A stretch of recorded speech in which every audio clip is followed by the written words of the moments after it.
did this project come about? Well, part of the work of the Heritage Centre is basically communicating the heritage and story of Kildare Town, one of the oldest in the country.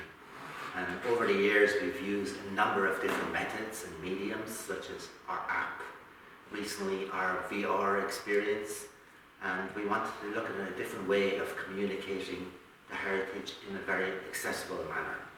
So illustration of the town is one of the key ways that people can understand it in a very easy and succinct manner. Very good. And what did you commission the artist to create? I suppose it's like a moment in time. We wanted to capture Kildare at its height as a walled town, of one of the Norman walled towns, and this was around late 15th and early 16th century. So it's to capture the core of the town during this period and the key sites that were visible then. And how will the public get access to the map once it is complete? Well, I spoke to the artist, and basically it's about having it in different formats. So we will probably produce it as an illustration, an A1 illustration, but also in a format, in an electronic format, so that schools can use it. It will be in public places, maybe the library, and a number of other situations in the town, local attractions, depending on who is interested in putting it up, but it will be in a number of places so that people can access this information.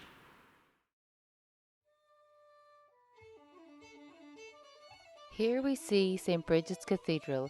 It marks the original site referred to as Drum Creek, or Ridge of Clay. It later became known as Kildare Church of the Oak when St. Bridget set up her small wooden church under the shade of an oak tree. The original stone cathedral was probably medieval or Norman construction around 1223 AD. Kildare Round Tower is the second highest in Ireland, standing at 108 foot or 33 metres in height. Coins found at the base of this tower date to the 12th century.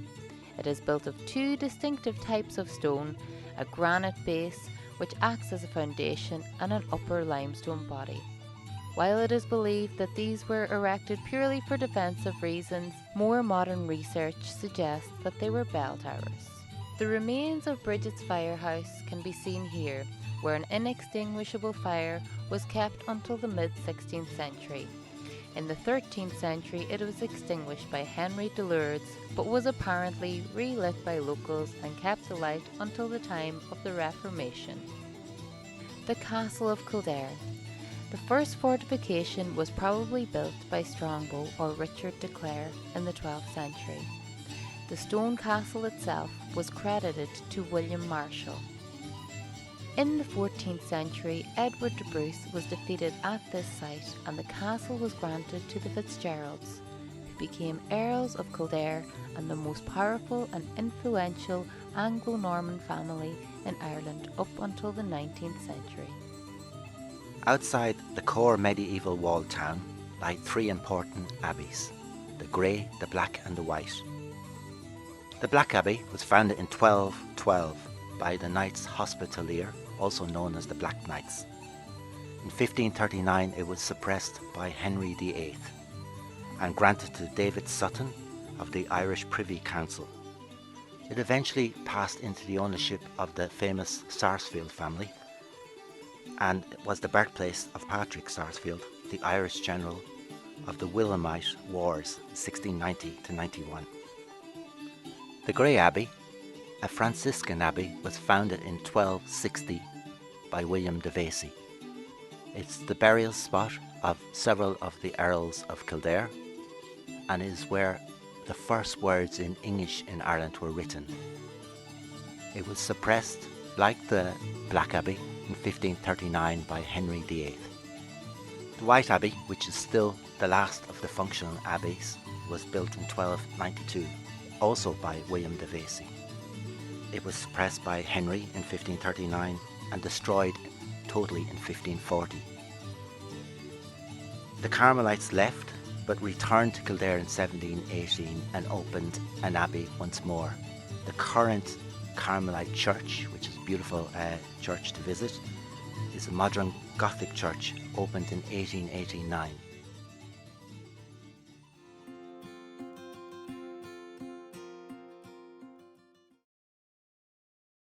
The amount of information was, I mean, I've always been fascinated by Kildare Town and the legends of St. Bridget and the kind of the interface between the pagan and the Christian as it's laid out in the town. So initially it was, the transition between the pagan and the Christian.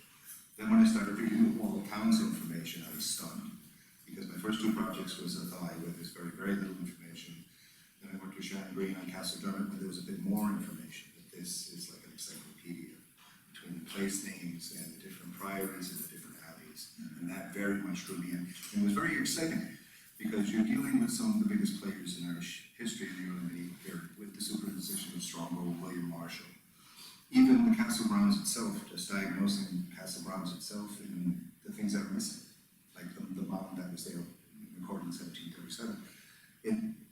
This missing landscape and bringing that to life, that was really exciting. Yeah, excellent. And what about your actual creative process then, from an artist's point of view? This was different. I started doing them perspective drawings, and the reason I was drawn into that by a map that exists from 1561, the Muricade map of Lishanofte, which has the town of Athy in it drawn from a perspective. And my original project was to try to project that onto the topography of the actual area. Now, as it turns out, topography changed a great deal in between, but I was always doing perspective drawings. The artistic interest in this project particularly is that it's a heads down projection, which creates problems, like a round tower. Because a round tower from the top is just a circle with a circle. And this is where I came upon the idea of what I'm hoping to do with the project, which is a hill shaded project, where it'll be lit from the southeast, like the morning sun, and you will see the shadows of the cathedral, you will see the shadows of the walls, you'll see how these two nodes that the town is built on are pronounced above the town, where there's still, during the medieval period, was most likely remnants of the original ecclesiastical boundaries, like that the priest's walk. That was very intriguing from an artistic point of view, because it was the ability to do a three-dimensional drawing in 2 dimensions. Yeah, in order to be able to get all of the levels. And the feel of it, that like eventually, for my own entertainment, I will probably do a perspective drawing of it from the south, because it must have been something to see from Greyfriars. The other thing that's coming up from an archaeological point of view is I'm seeing things in the landscape that I don't see recorded. Like there's elements around Greyfriars, there's a very large bank down there that no one seems to, despite the 3 excavations that are on there seems to be a very large bank to the north of that church, Right. heading out towards Kildare village. I can't find it recorded by another archaeologist. So between myself and my research assistant, we're looking at this landscape just not historically, but also as people with, between 40 years of archaeological experience between the two of us. We're not trying to prize anything new out of the environment, but we are trying to record these things as they go, and maybe someday future archaeologists can work off that. Yeah, so perhaps it's going to be opening another chapter, a future project, perhaps. Well, you have interesting things like the Carmelite Friar out on the Dublin Road. That was only found when they found it during the medical building excavations. Other than that, there's nothing concerning that. Another interesting issue that we have from an artistic point of view is that because Greyfriars, Blackfriar, the Carmelite Friary are so far out of the town core, they cannot be featured in the main drawing. Yeah. I'll have to do auxiliary drawings based on other buildings, and we'll have to work out eventually maybe in publishing where maybe they're recessed in the corners and there's indications of where they were. Yeah. So there's challenges as well. The challenges, I was going to say, what challenges did you come across? So far the challenges are, like there's interesting things. There's an area on the Fire Castle, Fire Castle, on the far end of it, the other side of the cathedral, where it was open area in the 17th century, but it was fitted out before that, and it was open before that. So in a lot of cases, like when we did Castle Dermot, a decision is going to have to be made, determining, you're going to say, well, this is what we think it was at this period in time. For instance, when we did Castle Dermot, we dealt with the castle. And we determined that because of the time that we had chosen, which was the 14th century, it most likely was still the Tristle of Dermot, which was a friend of hunting lodge. So in the illustration we did for that, which was recently published in Archaeology Ireland, we used a French chateau of the same period. Decisions like that are going to be a bit of a challenge. The cathedral is a huge challenge, because the building that we see there, and I'm lucky enough that one of my very good friends was involved in the reconstruction. It was one of his first jobs as a young man back in the day. So I have kind of insights about how maybe the interior and the exterior might relate. But if you look into the maps, if you look into the town atlas, which is one of the sources we use, which was the town atlas, the conservation, interpretation, and management plan, worked on Romanesque buildings, worked on medieval buildings through our libraries. Decisions are going to have to be made concerning the appearance of things. For instance, I took one of the illustrations that came out of the town atlas of the floor plan of the cathedral before it was reconstructed, when there was the large choir off the back of it, and I put it back together. But it looked too neat, and I realized that when I do it, it's going to have to look like it was built in separate segments. So there's challenges and limitations, you know, as far as that's concerned. But as I said, there's a tremendous amount of information, you know. I mean, one of the things I found fascinating alone was that the wallpaper factory. Yeah. When the wallpaper factory was built, there was no archaeology done back in those days. And had there been archaeology done, they probably would have built the wall quadrangle, because of its conjunction to the town defenses. So whether or not there was another suburb that went along that area is information I would like to speculate on, but I won't be, because we don't have it. Yeah. And you mentioned the site, so in the final map you will have the cathedral. What I'm hoping to do, because I'd like to get, it'll be a hedgerow and a ditch, but I'd like to get hints of the original Byzantine ecclesiastical enclosures. I'm going to concentrate on the town core in the northwest, so I'm hoping to get the White Abbey into the illustration. Grey Abbey, the Black Abbey, it's impossible. The Grey Abbey, I just paced it out in my head as I drove up here, and I figured that's about a 15-minute walk by foot, so that'll be well out of the core, and the Carmelites will be well out of the core. So I'm going to concentrate on the hilltop, and the shadow of the hilltop as it falls down towards the White Abbey. And then what I said is we'll do separate illustrations of roughly the same color, same style, with the same light, so that they will look.